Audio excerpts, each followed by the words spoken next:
Yes, you are quite right. I shall take your wise words to heart, sir. They will certainly be most helpful in my next performance. You are welcome, Miss Yun. Your willingness to hear suggestions is indeed impressive.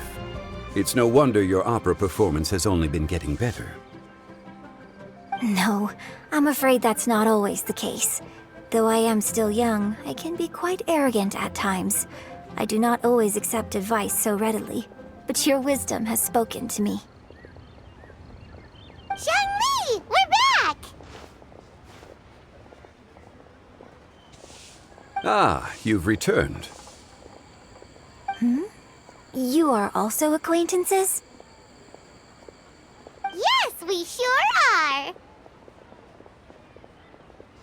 Not everyone gets the privilege of meeting someone so knowledgeable and discreet as Mr. Zhongli. You are indeed well-connected, traveler. I am flattered, Miss Yun. It is an honor for an ordinary person like myself to have met the traveler. Whoa, did he really just say that? I'm sure you must have matters to discuss. I have an appointment with Xinyan, so if you'll excuse me, I'll take my leave. Very well. Goodbye, Miss Yun. See you around, Yunjin! So, tell me, what have you learned from your trip?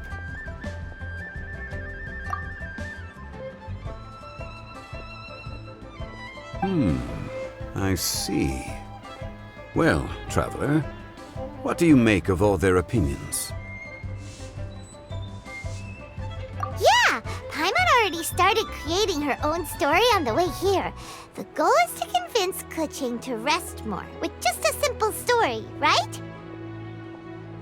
If that's the case, then Paimon thinks we can use food as our theme. Think about it. Who doesn't like delicious food? And when it comes to eating, everyone has an opinion. It's the perfect angle for our story. Paimon knows just what to write. Let's say there's a chef in Liyue who's very talented at cooking. He opens a massive restaurant in Liyue Harbor, and lots of customers come every day, so he's always super busy. Then, how should the story go from there? Ooh, that's good. But wait, didn't we say he's really good at cooking? That wouldn't make sense. There's no need to jump to the conclusion. Why don't you elaborate more on the chef? More about the chef.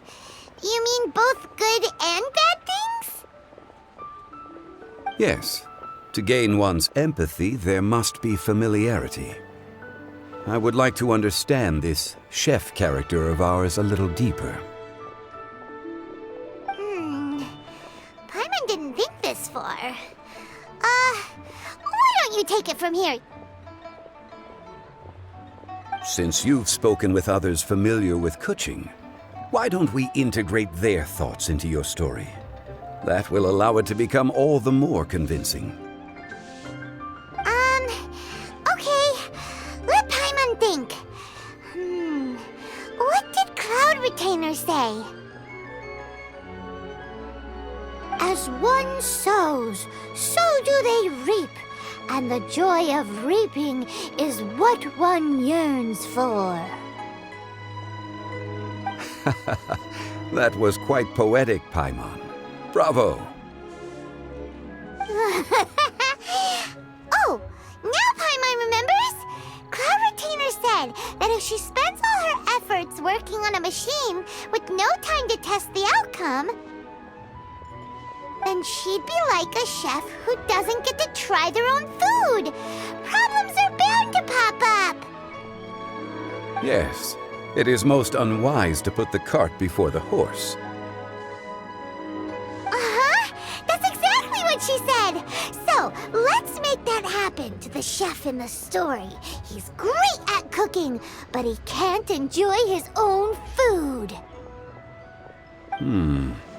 But there must be a reason why he doesn't partake in the delicacies he makes. Right! It's because he's super busy. He receives the customers, he takes the orders, and he does all the cooking himself. That should keep him busy enough. He's so busy every day that he doesn't even have time to take a break, which obviously also means he doesn't have time to eat. Hey, it's just a story. Besides, it's supposed to leave a powerful impression, kinda like fireworks. Yes, the chef is unwilling to delegate tasks to others. He's overconfident about his own cooking abilities and tries to accomplish everything on his own. Paimon already kind of feels sorry for him. Oh, right! That's what the chef doesn't understand. And there's another saying. What was it again? Oh, yeah!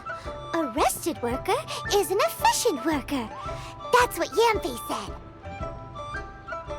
So, the chef gets busier and busier to the point where he can't stand up straight anymore, and he has big, dark circles under his eyes. The customers tell him to take a few days off to get some rest, but the chef won't listen. His judgment is clouded by the chores before him.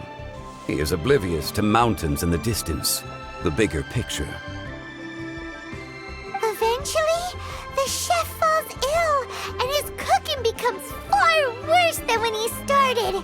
The customers can't convince him to rest, and they don't like his cooking anymore, so they stop coming to his restaurant. Rest is always of great importance. Although we may come across various difficulties in our lives, pushing ourselves is never a good modus operandi. The story is quite simple, without embellishment, yet deeply meaningful. If our listener is sensible, then she should quickly grasp the meaning contained within. You're saying Paimon made a good story? Sincerity can allow one to see clearly, and earnest advice can provide sound direction. The story is indeed good. The Yuheng is an adroit leader. I am certain she will understand the message you are trying to convey. Really? Score 1 for Paimon!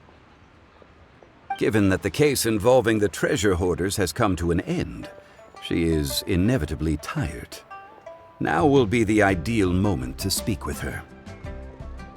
If all goes well, I think your story will be a success. Hear that? Zhongli says Paimon's story has what it takes. If anyone knows a good story, he does. Quick, let's go find Keqing.